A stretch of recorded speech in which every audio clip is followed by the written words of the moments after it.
Hi. To install Construction Project you need Microsoft Project installed on your PC. Please, click Download and wait till setup file downloaded to you. Run cp setup and allow system to run file if system does not allow to do that. Approve license agreement and click Install. Run Microsoft Office Project, choose folder dialog box appears. Please select root folder where Construction Project is going to store its files.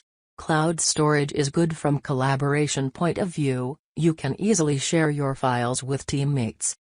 Root folder can be easily changed later in Construction Project settings. Besides, you can easily switch between different Construction Project configurations by changing root folder. Construction Project Start page appears at the first time. Please double-click Load Demo Project to get report and form templates copied on your PC. Also construction-specific project example is opened for you. Now Construction Project installed on your computer. Let's go to the next task.